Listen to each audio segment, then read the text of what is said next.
All right. So you ever just sit back and think, wow, we really went from playing outside at like 6 years old to now grown adults still kicking it, figuring out life in our 30s. Like we grew up together and now I get to interview on my podcast. Like that's crazy. It is insane. Yeah. It is. But y'all, welcome back to the Safe Space podcast about honestly anything. I'm Brit, and today's episode is extra special because I got my best friend here with me since we were like 6 years old. Crazy. So, because I'm not even going to tell our ages. 25 years. Plus. 25 plus. Yep. We're going to just say plus Wow. and leave it at that. That's good. But no, I got my best friend CJ here with me. He's military. This man cooks. He bakes. He can build things. And on top of that, he's still like pursuing his master's degree and focusing on his music. Basically, he's doing it all. And today we're just having a real conversation about being a Black man in his 30s with no kids and then just navigating work, life, mental health, and just staying authentic in the process. All right. So let's let the people get to know you through my eyes. You're the friend that I can call to fix something, cook me a meal, and then also give me life advice. How do you balance being all of that? Like being in the military, being a student, and a jack of all trades?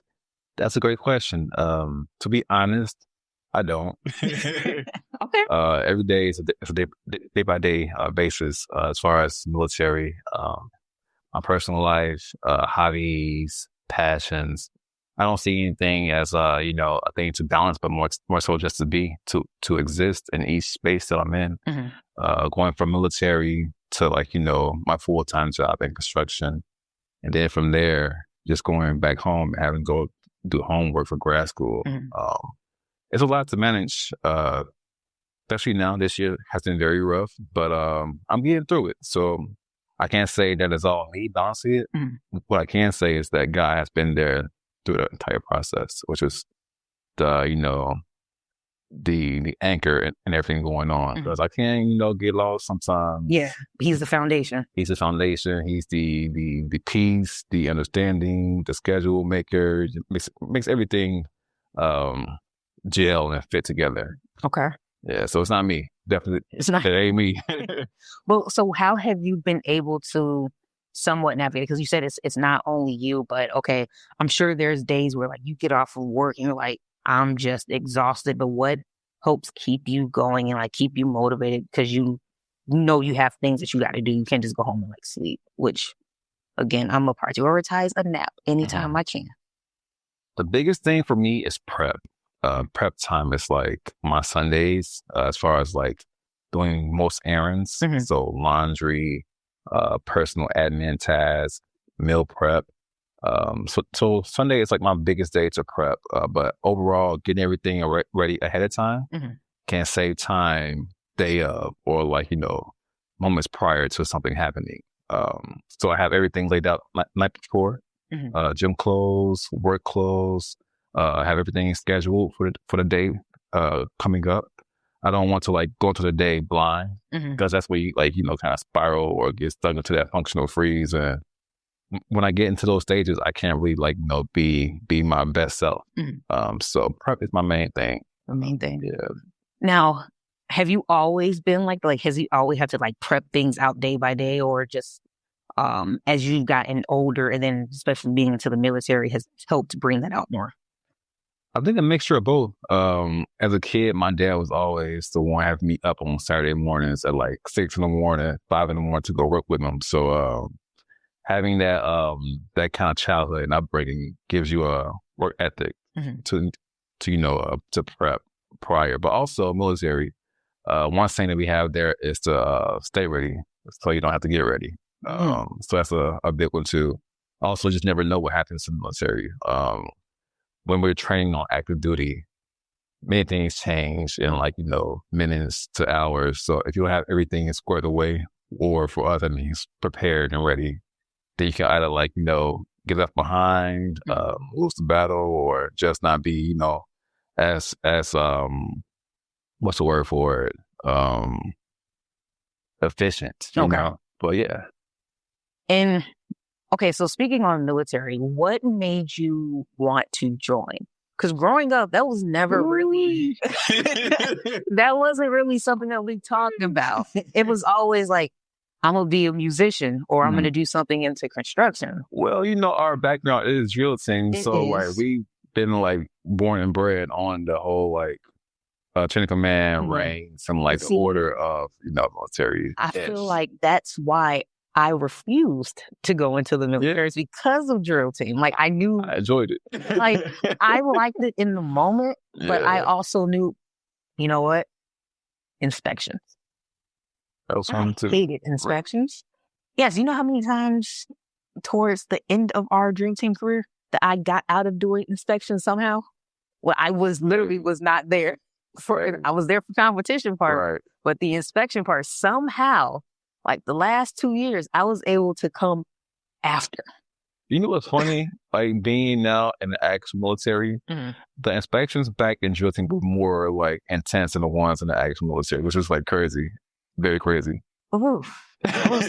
Those were like the inspection part was more intimidating than the actual competition itself. True. Because I'm like, don't get off beat, don't get off step. You got to make sure that right turn is crisp. Don't trip over your feet. It's a lot. It's a lot. But then when we go out there and we just do the competition part, like, that was fine. Easy. It was easy. It's inspection. I'm really like, as long as I can get past inspection. But okay, so what again led you to actually join besides drill team, or is it just like being on the drill team? That was not it. No, that was not it. See, for me, what happened was I grew up, and at a certain age, your parents' insurance stopped covering you. So I was 24 years old. Back in school again after getting my first degree from Columbia. And I was just, going over my bills, my income. And I was like, it's a lot. Yep. So how can I fund or to boost my standing in finance? So personally, what I, came across at school, actually, a Triton. I was going back for a program for ultrasound tech. And one day at the school, I met a recruiter. He was there, trying to get people to sign up. And me being, nosy like I am, I asked questions. And one thing that actually brought me into the military is the way that they handle education and schooling. Okay. So he was telling me that they will pay for your schooling. But even beyond that, what he didn't tell me, or he didn't even know, is that the job that I got coming into the Army, it actually paid, or it actually gave me more degrees. So I had my first one from Columbia, but after that one, and then going to the military, I got one from my job training. Okay. And 2 more coming up after that one. So right now I have 4 degrees in total. Right. And to add on top of that, the Army will pay for my schooling 4 years at any state school. So right now I'm over at UIC, so I can get my next 3 years free. I'm actually using one now, but I can, if I want to, I can go get a doctorate and they'll pay for it, which is like that was one thing. The other thing was it was a good bonus coming into the Army. I got $20,000, which is like at the time it was like a good amount. That's a good amount. Good amount, yeah. So that plus the insurance, the benefits, the VA benefits, buying homes, just all around. Couldn't, beat the benefits of it. Yeah. Okay. Well, then, so that means it's worked out. Because like I said, when you told me, I think my jaw hit the ground because I was like, wait, what? But it makes sense now. Yeah. And then I guess I could see it again from just what we grew up doing and things in that structure. But do you have any regrets with it? Like, would you do it all over again, or? I would do it all over again the exact same way. I feel like I got very, very lucky as far as my career in the military. My job is very rare. And to be able to go into the military and then get degrees and a language too. I got a second language too from my job, which is like... What language? Spanish, thank God. Okay. Oh. Thank God. One of the easy ones. But yeah, I say I would do it all over again. Definitely. Yeah. I love that. No, and again, I thank you for your service because times are crazy right now. So the fact that you're putting your life on the line to protect us, and that's again major, major shout out and thank you to you. Okay, now with you being as busy as you are now, how were you able to still continue with some of your passions? So like music and like cooking, baking, things like that. Like, how has your busyness have you said, you know what, I'm not gonna let that deter me from my eventual like goal for what I wanted to do? So how did that keep you going in a sense? Interesting. Or is it like it's also extra income, so I'm gonna do it because I'm all about getting the bag? Well, I would say that after a while, you kind of get this kind of awakening of the real world. So I kind of lost myself for a while as far as like having the urge and the fire for a passion or having a dream. But I feel like in today's climate or cultural, environment, there's more leeway to, to try to things or to even like, pursue your passions and dreams. One thing that I would never like, look down upon or even have a negative way of viewing or framing this is that having a job is not a bad thing. Having income is not a bad thing. Like, we're all adults. We all have bills to pay. So in this country, which is a capitalistic, society, if you're not paying your bills, then what are you doing? You're either going to like go into debt or, lose what you have. And I just feel like having to balance, bringing in an income and also balancing in my career and my civilian, life and also my military career. It's been a lot to where I've lost the energy to want to pursue. But recently I have, gotten back, that balance, like you asked earlier. I have gone back to my original passion, which is music, producing and writing. And just getting back to it has been a little bit shaky, at this older age. I won't say old, we aren't old. We are old. Very much still young. The gray hairs might say something else, but it's just very much gray. Very gray. Yep. But at this age, being not in our 20s anymore, be in our early 30s, you just gotta get to a place where you can like, be able to be responsible, be able to manage your finances, your debts to income and all that, and be able to still set a bit aside or to cover your passions, So yeah, even with baking has been like a bit of therapy for me because it takes patience. You got to measure, you got to be pretty much calm and slow and, methodical and baking. You can't just like go in there and just like throw in some flour and call it, a cake. So having that to like, also be able to share my love to like to loved ones. So, bringing cakes to family members during hard times or for parties and birthdays, just be able to like, show my care in that way has also been a way to mediate my lack of time right now. Okay. Because his cakes are amazing. I asked for a custom made, at the time when I was eating desserts, caramel and strawberry pound cake. I didn't know how he was going to do it, but I said, I need caramel and I need strawberry. And when I say that was like one of the best cakes that I've ever had. Man, appreciate it. It was amazing. Just saying. So if y'all ever get a chance, you should go ahead and get a cake from this man right here, because you caked up. You will not, and that's too though. I'm just kidding. You be in the gym though. Like, honestly, no. Because before I started really actually working out, I would see his posts and I'm like, I need to get in the gym. I said that for years. And then eventually I was just actually did it and went in the gym. But it's a bigger motivation because I'm like, once you start getting to the gym, you realize that it's not just physical, it's a mental thing as well. It gives you like, your own time to be alone, to think and to like, resolve issues in your mind and your personal life. And it's also improve on yourself. And once you have that, that visual of improvement, it's also a booster for confidence as well. So it definitely is. I can say, I think since I've been in the gym, I have seen myself grow in confidence and like just appearance wise and things and talking to people. I've always talked to people. I'm like actually like talking and holding conversations and just having a good time. Like it is a very big mental release too. But you've been that way growing up. Like you were saying, like all the friend groups, different people from different environments. Walks about because I blended in. Like I am the type of person where I am very accepting. So I accept anybody. Like, so, I mean, yeah, but a lot of times I don't even know how the conversation things really happen.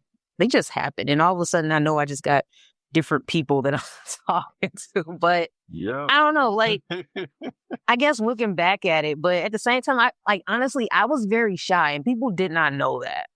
Like I was very shy and very timid. Like it would take me a while to actually start talking to somebody, but I think I hid it so well that you wouldn't realize that I was actually like, no, this is very overwhelming for me to actually go and like try to start talking to somebody.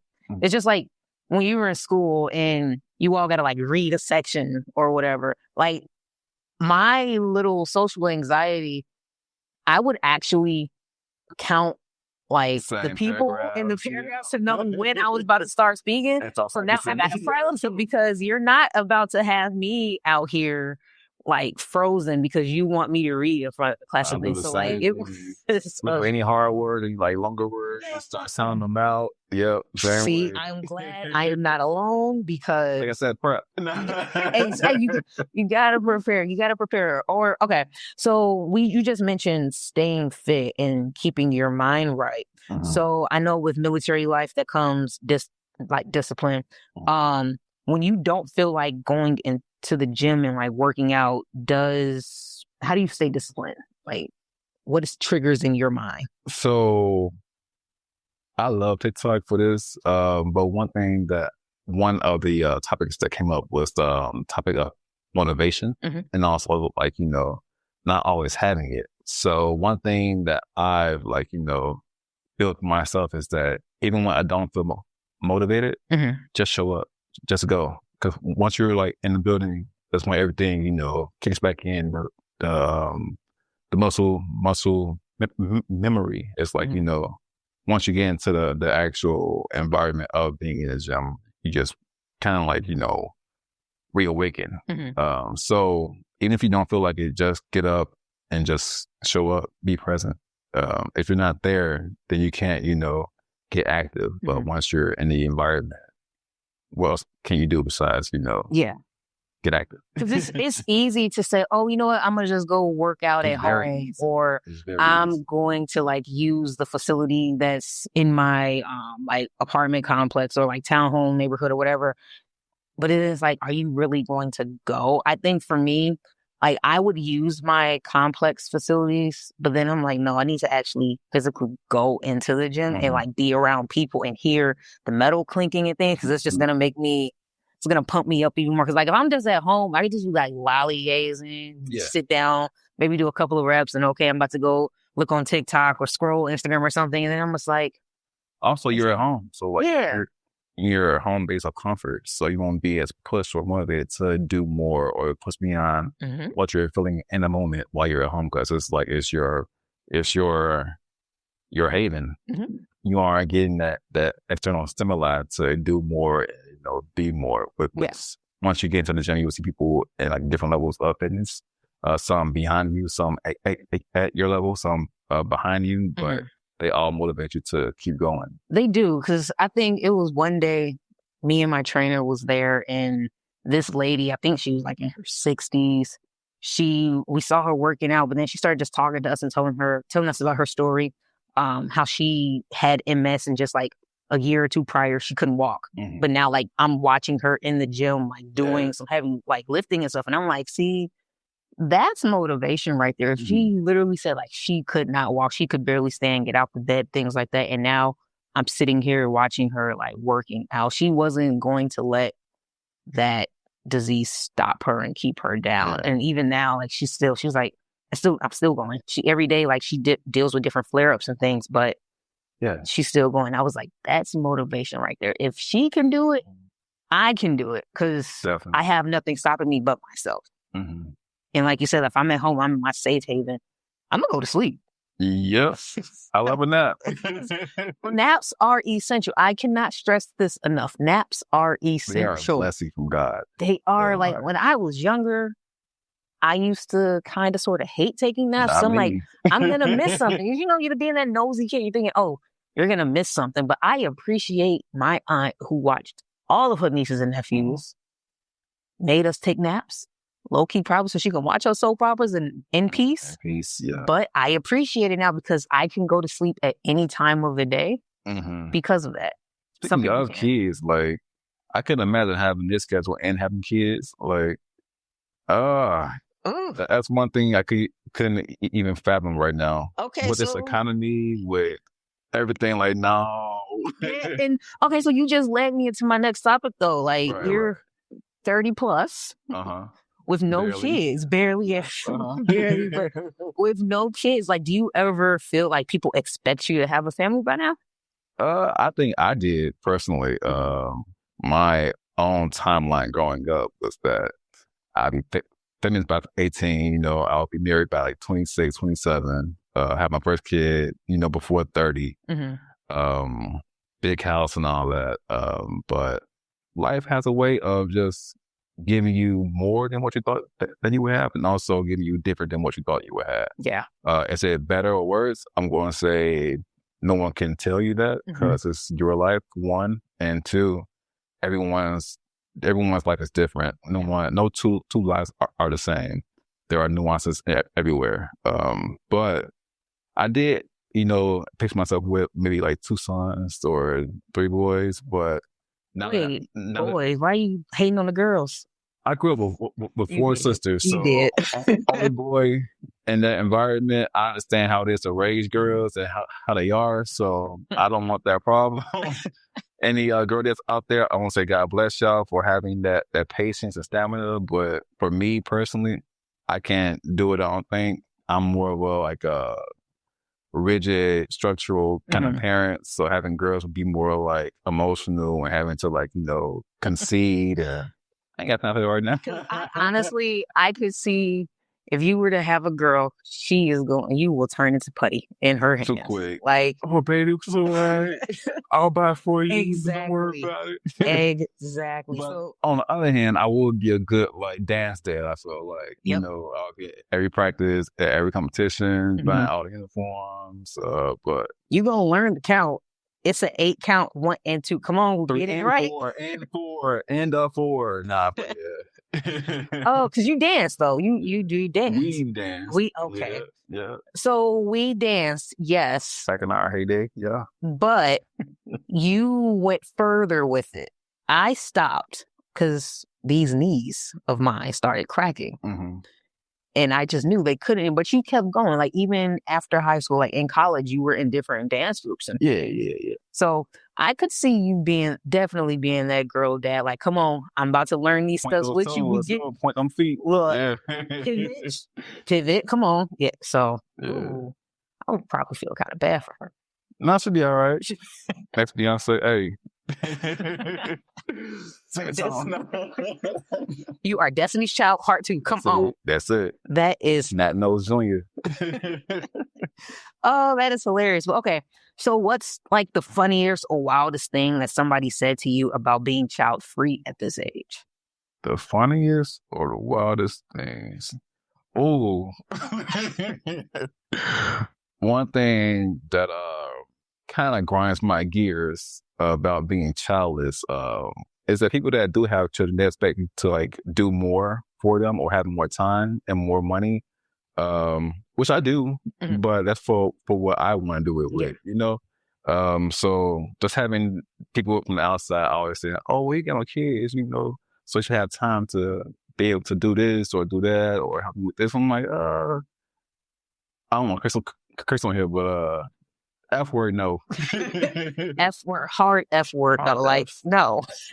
Long F's. I'm like, accentuate a little bit more. Yeah, No. like that. Yes. But That's wild. That is the audacity. Just the because audacity. I don't have a kid doesn't mean that my time and my money isn't allocated to something else. Yeah. It doesn't necessarily mean it has to go to you. So that's crazy. And Wow. on the same topic, I don't think everyone is meant to have kids. You know, sometimes God uses people to have different walks in lives to elevate their family or the human race even, or even themselves, just to be able to like experience life on their own to get through certain lessons and to evolve. Yeah. But having kids is a blessing. But also not having kids is not a curse. No, I agree. And I think we have to learn to be okay with what path God has us on. Like, so if children aren't in that, then you have to look on the bright side. Yeah, look on the bright side for it. Like there's probably other kids that you're mentoring or that see you as that parental figure, or like you might have different nieces and nephews and things that's going to come to you and look up to that, so that you're always going to be like have a presence in their life and helping raise them, just because they didn't like physically come out of you. But there's also like adoption too. Yeah. So you got to be okay with the journey that you're on and where life takes you with it. Okay, so as a Black man, though, do you think not having kids shift how people see you, whether it's like in dating or family gatherings or like even within the military? Ooh. Not in the military. In the military, most people that join the Army or the Marines or any branch of the service, they're usually like around 18 to 20 years old, young. And most of them get married by 21. Have kids. I have noticed that. 2 kids by 24, 25. So having gotten in later in life and having like, you know, been in for a good minute, seeing people get younger than you, also having people that's like, you know, lower ranked than you, having a full family, it's kind of jarring at times. But back to my other point is that my journey is my journey, so I can't look at someone else's and compare where I am to where they are. But it is like a taboo to be single and not have kids while serving in the military without having like divorce or having like, you know, a past spouse.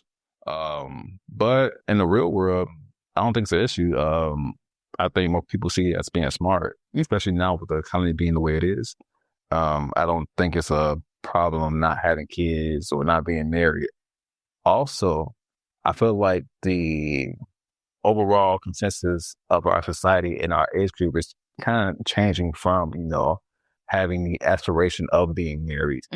Right now, everyone's trying to survive and just trying to get to the next day, next week. Yeah. Where everything going on in politics, in the world, in our economy, even just like, you know, and friend groups and family, like, you know, on the micro level, it's hard to even focus on that part of life without having basic needs, you know, having adequate income to pay for your housing, your food, healthcare. So it's like, that's important, but is it that important right now in this current moment? So. Okay. No, I definitely agree with that, because the way the economy is right now, children are expensive. Like even before children have always been expensive. And I don't think a lot of times people really fully realize that until they do have the kids. Yeah. But you have like different friends and family that already have kids. So you've kind of seen some of the struggles that can potentially happen if you're not prepared financially. And then I can say also, your family has also done a really good job with that preparation. Oh, yeah. And just talking about finances in general and making sure like you guys have your ducks in a row and things. That is one thing I have always admired. Like she's always she is on it. Like she will help get you right in a minute, like set you up for success. And I feel like that's a big part of also why you all have really been successful as well too. Because you had the proper foundation and the proper preparation. for that and that entrepreneur mindset as well. Yeah. 'Cause- I think my dad was a hustler in the family. Like he can always like go out and make money on his own, like easy, like, you know, $1,000 a day or $500 a day, just like easily bring home money. My mom was more so like the corporate baddie, I'll say. She was like, you know, white collar job, you know, always downtown, but she was also like, you know, I don't want to say responsible because kind of like, you know, makes one like the opposite of that, which is not the case.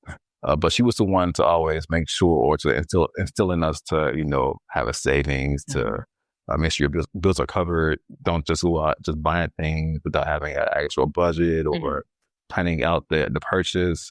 So I think having both of those different parents, you know, having the hustler and having the financial savvy one, it kind of gave me a bigger scope on how to navigate our current times and to like, you know, still prosper and not be so overcome with what's going on. I like that. Again, that's proper preparation helps. It really does, especially when you're also trying to fund like your passions, your side things. You know, even because you mentioned earlier that, you know, it's okay to have a job, which I completely agree. It's okay to have a job, especially if you're working to also fund something else that will possibly help you leave your job. So with that being said, do you ever see yourself possibly going back into either music full time or shifting gears and opening up like your own construction business or cooking / baking? Because again, you do it all. Yeah. So So for me, I'm gonna go wherever the money is, you know. where the money resides. Hey, right there, period. And that's on part. But yeah, so wherever the money goes, I have no problem following it. But I won't chase it though. So if I ever get the chance to go full time, I'm definitely gonna take it. But right now I'm in a stage of preparing for the long term, you know. So I do see myself having my own business and construction. Pretty soon, actually, in the next like 2 years or so. Okay. God willing. So that is one thing. I would hope to also have a side hustle, but I feel like I would need I don't know. I would need either a team to help manage all these projects, or just do it out of passion and not make it an actual business. Because having a business and like, you know, working and doing different things, it can be a lot. It's not just like, you know, come online and run an ad and go work. It's like, got to do a payroll, do an HR, make sure you're up to date with like all the laws in the area, licenses, insurance. It's a lot to balance on each different business. So yeah, I can see myself doing that in the future. Oh yeah. Okay. And also just to clear your mind, just go into the gym. Because that helps. That's true. When life be lifing, go to the gym, release all of that. But speaking of that, what's your go-to workout or outlet to clear your mind? Even if it's not going to the gym, like what's the outlet for you that helps clear your mind? Especially like when you feel like life is just happening all at once. I'm super busy. I'm stressed with school. Work might be stressing me out. Military. Like, how do you clear your mind? Well, for me, I like to isolate. Okay. Like being alone to just exist, just be. So if it's not going to the gym, by the way, my favorite day, like favorite workout day in the gym is leg day. It's the best day. You was gonna say that. It's the best day. It's like, you know, the biggest muscle on the body is the leg. So once you get those big, you will burn more calories easily and you will have a stronger, you know, base to move around on. So yeah, leg day is my number one workout day. But besides that, going for runs out in nature, finding like a water source, whether it be a pool, the ocean, lake, what else? Hot tubs, just being able to like, you know, get in quietly, not talk, and just, you know, kind of like let your mind wander and solve problems for you.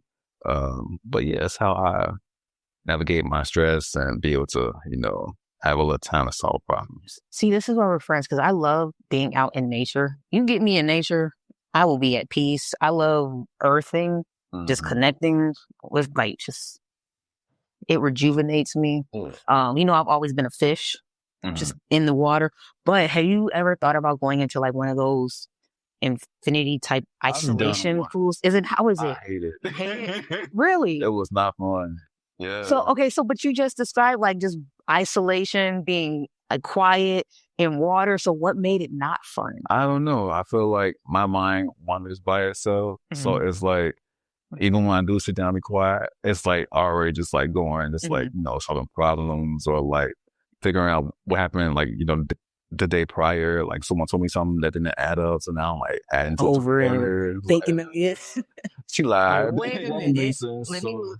Okay. And it's like doing that from like 10 years in the past. And it's just like, so it's nonstop, like, just thinking. But in the float tank, that happened for one. Two, I feel like that water's not cleaned properly. So that's also like on my mind, like, who been in here besides me? Did they shower first? Like, were they clean? So that's one thing. That's two things. The other one I think is I don't do well in small spaces or like being confined. So I'm not claustrophobic or anything like that, but I just like to be able to like, see a certain distance around them to like know who's there, what's happening, what's moving. So like having that experience of being somewhere where it's isolated and not quite, aware of what's happening in the general vicinity. It was kind of like a little bit of a how you say, irk. Like I want to try one, but now that you just said who was in here before me, that might stop me. I mean, they clean out like probably once a week, I think, like every week. But it's like because there's so much salt in the water, you can't like do it all the time, like every day, because it's gonna be like a high water bill plus like a high salt bill. Like who's paying for all that? True. This one raised the prices up. Right. So I think also because I don't like enclosed spaces, but I do want, like I said, I wanted to try that. But I don't mind the dark. I don't mind. I love being in the dark. It's do. Nice. Yeah. It is. Hello, darkness, my old friend type thing. But it's a song. But I think because it's super quiet in things, even though I know realistically nothing else is in there with me, but because I can't see, I'm going to imagine like something grabbing, like we in a horror movie or something, like something is like pulling me under or whatever. Like, I feel like that'll be the only thing. Like, I'll probably get that in my head and then I'll freak out because I'll think it's something actually there. I'm like, okay, open it up. I can't do it no more. I would probably last like maybe 10, 15 minutes. Fun fact, I was actually very afraid of the dark as a kid. I was like terrified of being in the dark as a kid. I think like my mind has always been over active. I've like always like had these like crazy dreams. Yeah. So like I would be seeing things, but it was just like, my mind running like times two. But after I got to a certain age, it's just like it became calming to be in the dark. It's like accepting that, it's safe, I feel it because I hated the dark. Like Antonio and Christy will tell you. I was terrified of the dark. I had to have a nightlight. Like the TV had to be, because now I'm fine. Turn it off. Sleep with the cover over my head too, just so it can be really dark. Because I need to invest in one of those blackening curtains. You should do it. Blackout curtains, because it's just, I be hating seeing lights coming out. Wakes you up. It hurts. Like, no, I'm just trying to sleep and be at peace, but this light is disturbing me. Okay, so mental health wise, being a Black man in your 30s, what's the toughest season you've had to push through? And then how did you come out on the other side? The toughest season? Wowzer. Makes you think. This is a safe space. So I can easily say it's been this year. This year has been like the toughest year that I've gone through. And it's not even done yet. So God willing that this is, the upside of it. But this year has been like insanely hard on me mentally. Beginning of this year, my previous job and I had to like part ways. It just wasn't a great environment for me. It was very toxic. I hated going in. So after leaving that job, I was unemployed for about 5-ish months this year. But God's good because all the time. during that time, see, see right here. So during that time, I got a bonus from the military out of nowhere.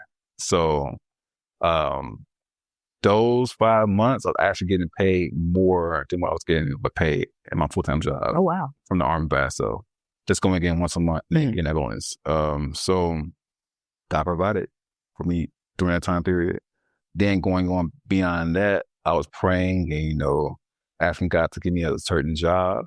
And after going in, applying for it, testing for it, I got the actual position. I was like the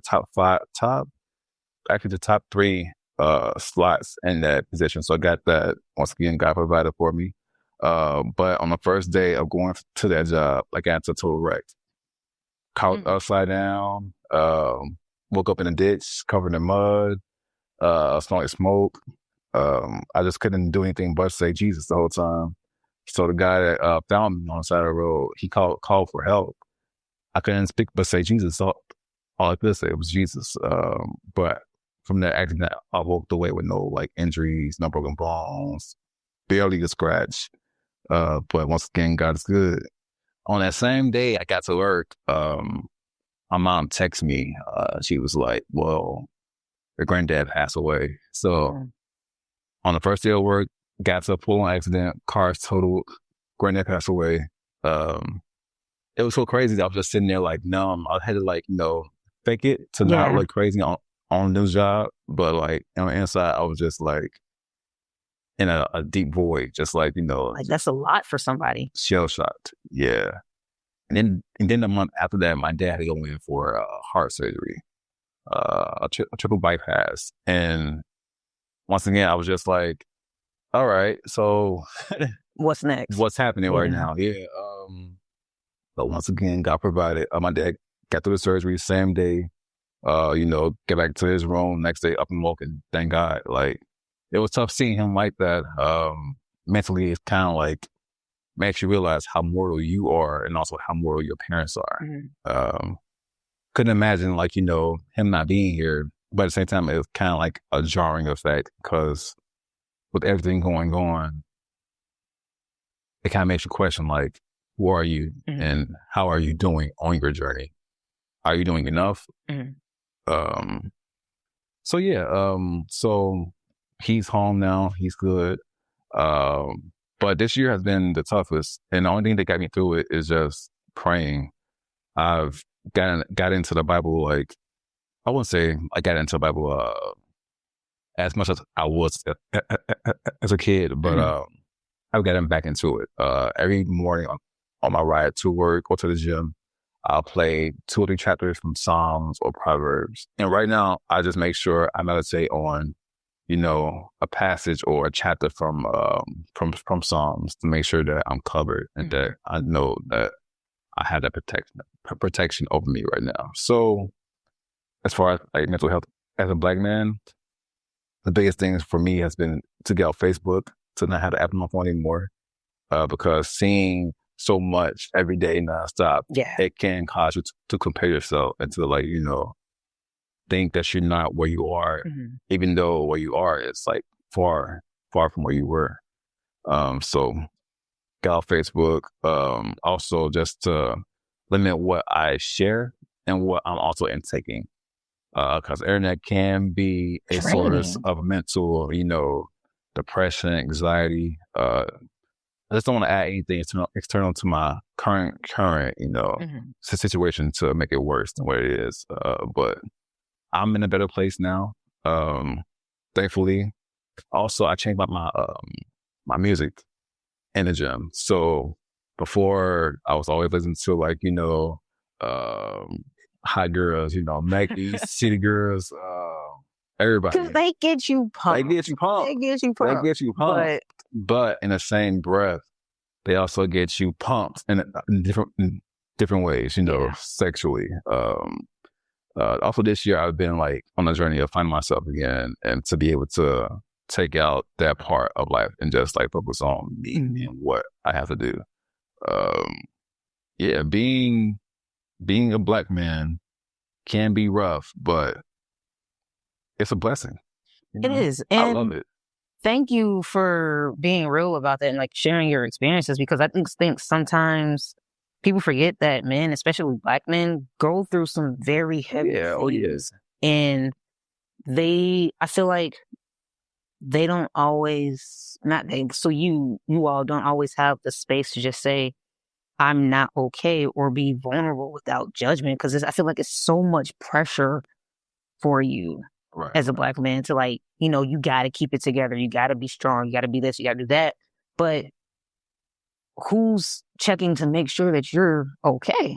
Right. And so that's why I thank you for sitting down with me and just being in this safe space to be able to like get that out. Because I feel like when you actually say all of that out loud, it's also like very healing for you as well. Absolutely.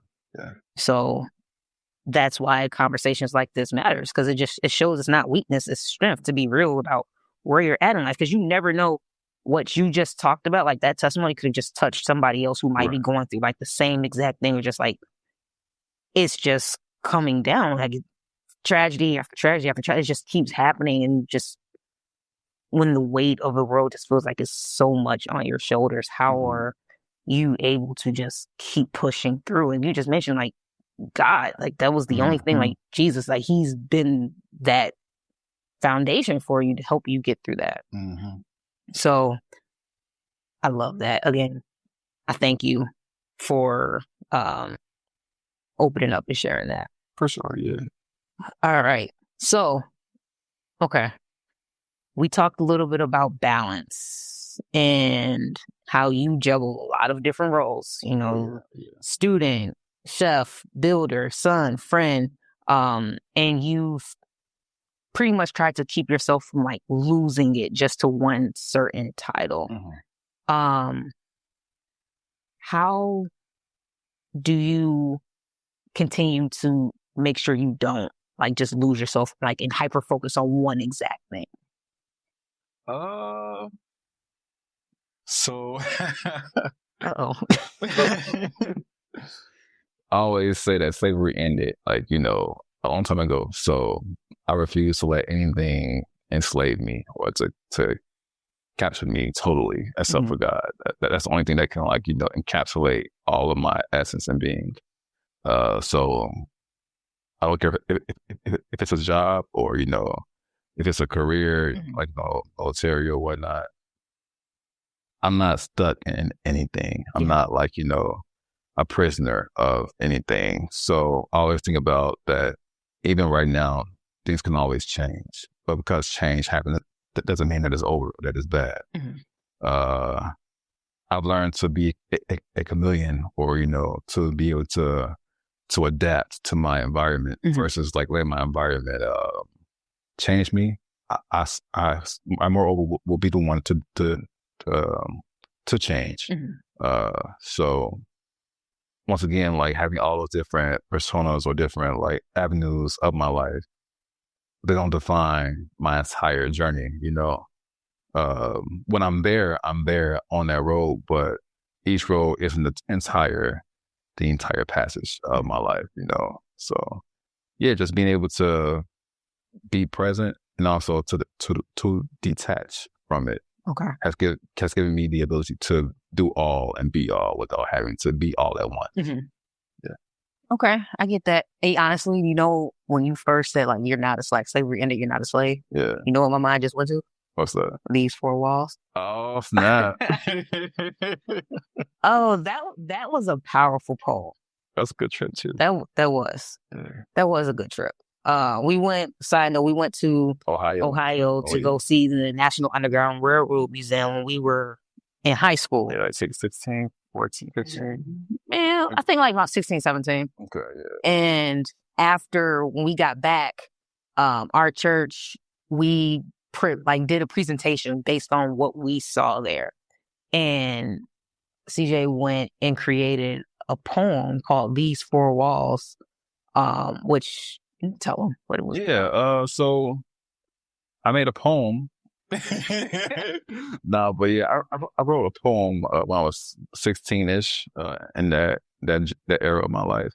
It was pretty much about the slave house that we entered and, you know, was able to see how it was set up for the slave or for the enslaved people during that time period.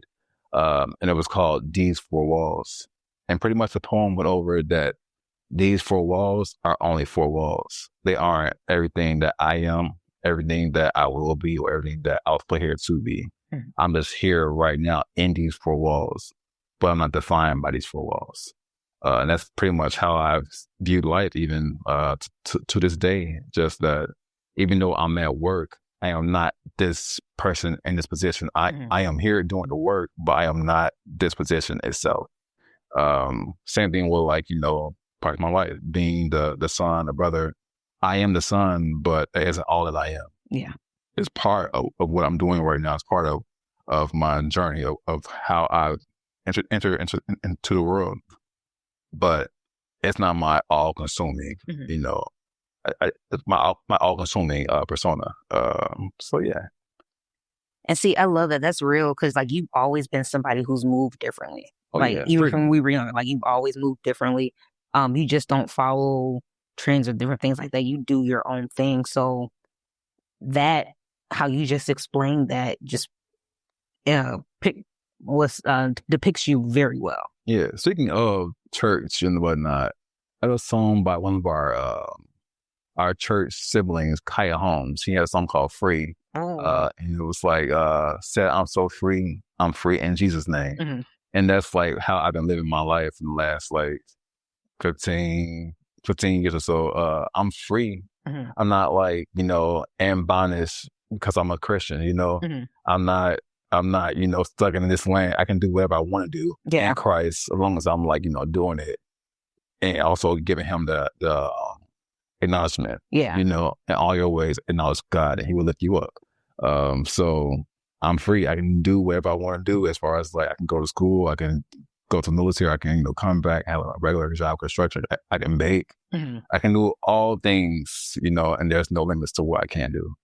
I'm gonna have to get her on, because this is now like the second person who's talked about Kai. You should do it. You should do it.